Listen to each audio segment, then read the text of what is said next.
Olá pessoal, tudo bem? Bom, como prometido, hoje eu vim aqui para falar sobre os tipos de choque. Aqueles que nós já estudamos e agora nós vamos dar uma relembrada para poder fixar bem essa matéria.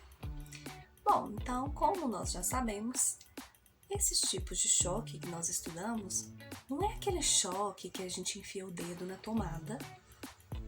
Não, né, gente? E nem aquele que vem uma descarga elétrica na nossa cabeça. Também não, né?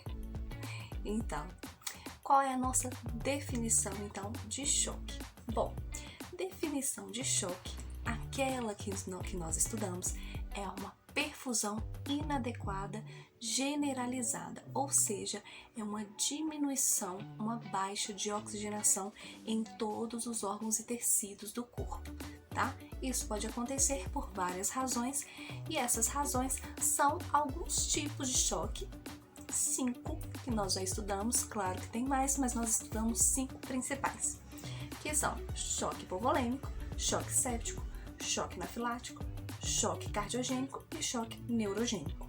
E agora nós vamos falar de um por um. O choque hipovolêmico é uma perda excessiva de sangue e de líquidos.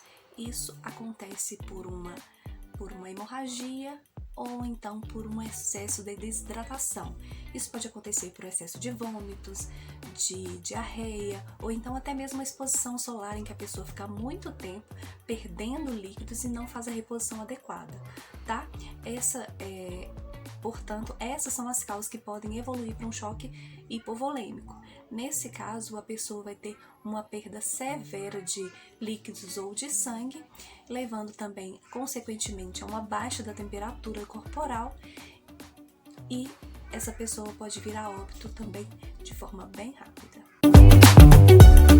Bom, choque séptico. Choque séptico é aquela infecção generalizada, ou seja, a infecção que estava instalada em um órgão, ela vai para a corrente, ela chega até a corrente sanguínea e aí, pela corrente sanguínea, aquela infecção que estava instalada em apenas um órgão passa a percorrer e a instalar em vários outros órgãos.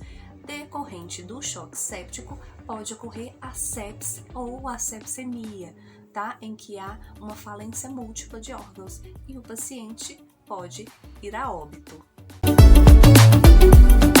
Choque anafilático é quando acontece uma hipersensibilidade por uma reação alérgica severa e imediata que pode acometer todo o corpo, ou seja, uma exposição a uma substância química, a algum alimento, a pessoa tem algum tipo de reação alérgica e por isso acontece o choque, tá? Uma reação alérgica que passa a ser severa e imediata. O risco mais acentuado do choque anafilático é quando atinge as vias aéreas, podendo ocorrer um edema de glote, diminuindo ainda mais a perfusão capilar e a respiração. Então, portanto, essa pessoa pode evoluir para uma parada cardiorrespiratória e também evoluir a um óbito. No choque cardiogênico, o coração ele tem alguma deficiência no bombeamento, então ele não consegue bombear sangue suficiente para os órgãos e para os tecidos, ocorrendo então essa falência tanto do coração quanto de todos os outros tecidos pela baixa oxigenação. O choque neurogênico é quando ocorre uma lesão no sistema nervoso central, ou seja, uma queda de altura, um acidente, tá? Que possa provocar algum tipo de lesão na medula, vai causar então esse choque.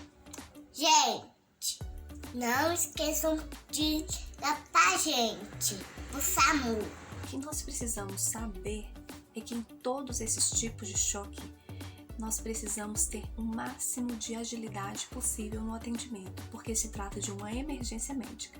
E se tratando de uma emergência médica, quanto antes o paciente for atendido num hospital, numa sala de urgência que tenha vários equipamentos e ele possa ser atendido, quanto antes esse paciente tem mais chance de sobrevida, tá? A maioria dos choques, nós temos sintomas clássicos, que são dispneia ou apneia também. Podemos ter, alguns pacientes também podem apresentar cianose de extremidades, pele fria, tá? Quando for o choque, principalmente hipovolêmico, esse paciente ele vai ter uma queda de temperatura muito brusca, porque quando ele está perdendo líquidos, quando ele está perdendo sangue, ele também está perdendo temperatura. Então, esse paciente nós precisamos aquecer, tá? Para manter a temperatura dele, porque se esse paciente perde temperatura, os órgãos também entram em falência, tá? Nos outros casos, os pacientes geralmente apresentam febre. Por quê? Porque são infecções que estão instaladas, então o corpo ele tenta resgatar a normalidade. Então, para isso, ele nos avisa com um quadro febril. Claro que nós temos vários outros quadros, outros tipos de sintomas que nós já falamos sobre cada um deles. Bom, eu espero que tenha sido mais claro, que tenha ficado mais claro para vocês. Qualquer dúvida, eu estou à disposição de vocês.